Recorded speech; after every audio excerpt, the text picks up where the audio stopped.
Hello everyone, I'm Becky Goldsmith with Piece of Cake, and I want to show you the way that Linda and I have been making templates for more than 20 years. It's fast, it's easy, it really works.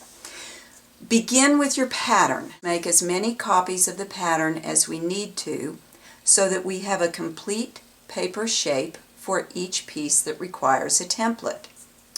So if you look at this pattern, you'll notice that it's basically 4 flowers repeated, and each one of these flowers is the same.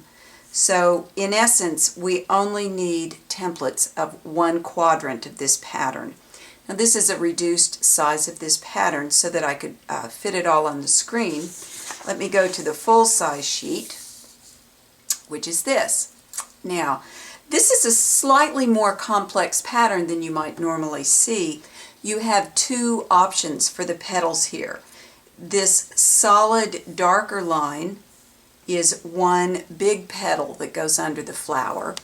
But if you look closely, you'll see that there's also dashed lines that indicate individual petals, if that's the way you wanted to make the flower, rather than 1 big petal of several smaller petals.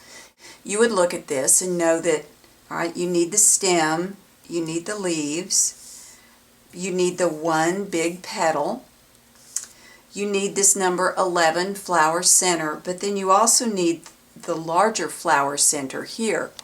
And it too is a slightly more complex shape. The way this is appliqued is to have the larger number 6 oval.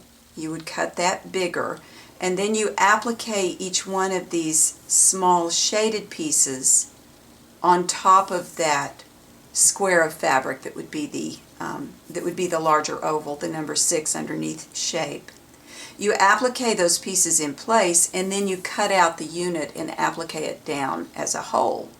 If you know that that's how you have to sew this piece, it makes it easier to cut the templates, because what you need are a template for number 11, a template for the number 6 oval, the larger 6, and you need each one of these shaded spikes on here. So what I would do is make 2 copies of this area of the pattern. You can get every template shape you need from these 2 copies. And I have my 2 copies ready to go here. I'm going to cover the pages with clear, single-sided peel and stick laminate sheet. It's much like clear contact paper, except it's more rigid, and it's easier to handle because it's not on a roll. Now, anything that is not specifically a template on either of these sheets that we're going to use is trash. So what I do is, on one sheet, on this sheet, I would whittle away most of the excess paper, and out of this sheet I'm going to get template 1, 2, 3, the number 4 stem, and I'll probably get the underneath flower. Now when I cut this underneath flower out, the big petal, I'll cut straight across it right here, and actually I'm going to move up just a little bit so that I can also get the number 11 circle out of this copy. Out of the other copy, I will have gotten all these other pieces. Out of this copy, I'm going to need the larger oval, and I will in fact need a 3rd copy that has just these shapes on it. And I didn't actually make that copy. We'll pretend like I did. So I would need another copy of this center that had these 4 little spikes on it. Okay, what I may do here is pause and go make a copy of that. I'm back with my other copy. So, out of this copy, I need to trim away just this center oval. Put that out of the way. Now, I want to cover these with the laminate sheet. Now I think it's much easier if you take your laminate and find the end that peels. There's usually an end that's easy to peel. If you don't have an end that's obvious that is easy to peel, take a corner and bend just a little bit of the laminate back toward the backing sheet. You might have to bend it back and forth a little bit. Eventually, the laminate will separate from the paper. I like to lay the laminate flat on my table, and I'm going to peel it back most of the way because I'm not going to cover a full sheet. I'm going to take the largest of these pieces of paper, and because, let's see here, I want to turn my laminate this way. I think it's going to fit a little bit better if I turn it this way. I like to stand up when I'm getting ready to put my paper onto the sticky part of the laminate. Always turn the paper right side down, because when you use your templates in needle turn hand applique, you use them right side up. You want the paper side of the template next to the fabric, because it doesn't shift as much when you're tracing around the template onto the fabric. So turn your paper upside down, find the edge of your of your laminate, cup the paper in the center. Always cup it in the center. If you lay it down flat, there is static electricity that can stick in funny places on the paper, and you'll end up with wrinkles. So turn it, and I'm going to, on purpose, not get this exactly right. Control it and set it down. Now I also need to cover these other two pieces. I'm going to also cup them just a little bit in the center and lay that one down, and I'll do the same thing here. Now there's a lot of extra sticky stuff to the outside of where you put the paper down on the laminate. It's easier to handle this if you go ahead and put the backing sheet back over it, and it will stick to the sticky parts. Now remember, I told you on purpose I was going to make a mistake. So I got this on here and didn't quite cover the edge of this piece of paper. It needs more plastic on it, right? Well, you have more plastic. So the easiest way to fix this is to come in here, and I'm using my slightly bigger paper scissors for this part of the job. And I'm going to trim away some of the excess laminate that has the backing sheet stuck to it. And here's a nice little extra piece. Let me zoom in for you. Alright, so I have this little extra piece. I need a little bit of laminate right there. I'm going to peel the backing sheet off. And now I'm going to cup the laminate so that it's curved, and I'm going to set it gently down into place, overlapping the two pieces of plastic of the laminate here. It would be nearly impossible to butt them up snugly against each other, and besides, it doesn't work as well. The reason I like to demonstrate this is because once you know how easy it is to fix an edge that might not have gotten covered, you tend to be less stressed when you're setting your paper onto the vinyl. The other thing is that there are times when you need to make a template that's larger than a piece of paper.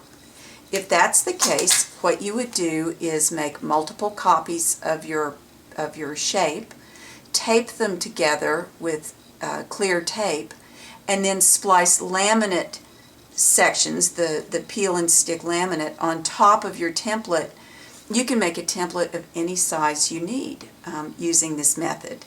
Now, to cut your templates out, you're going to need to take the backing sheet off.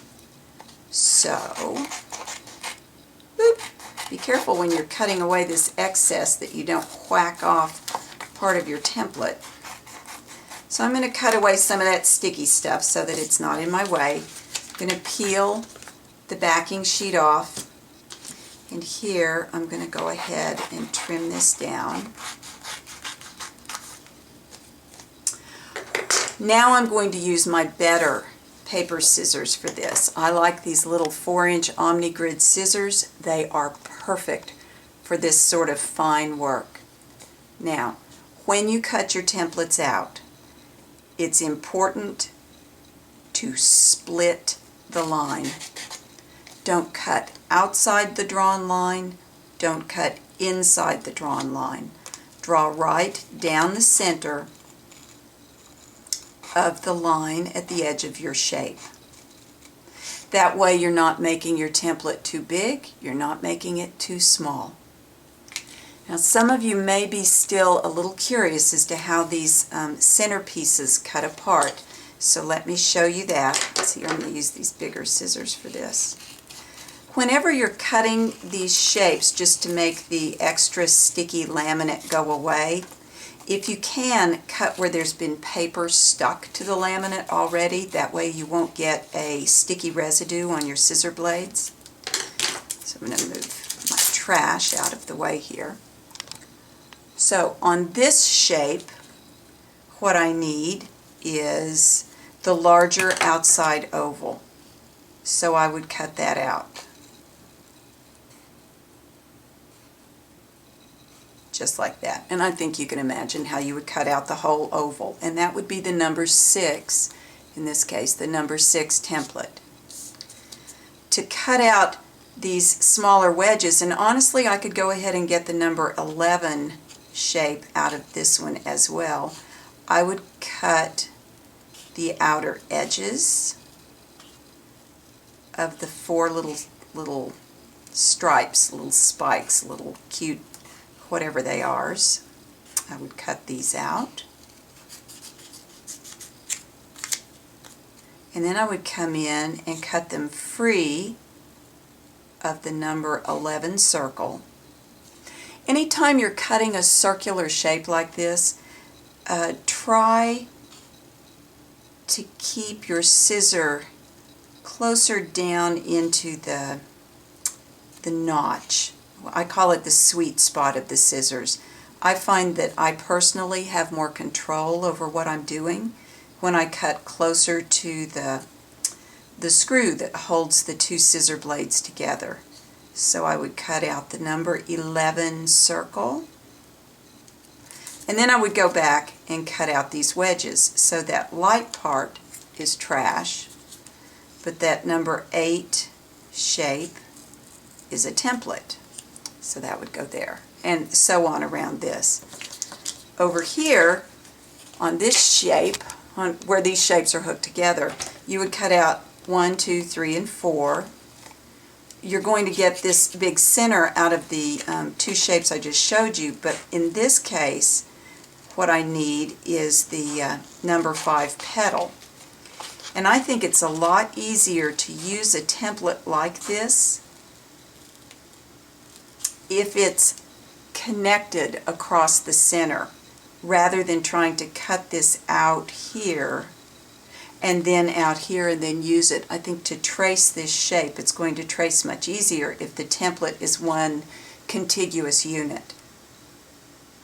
So why do we make templates this way?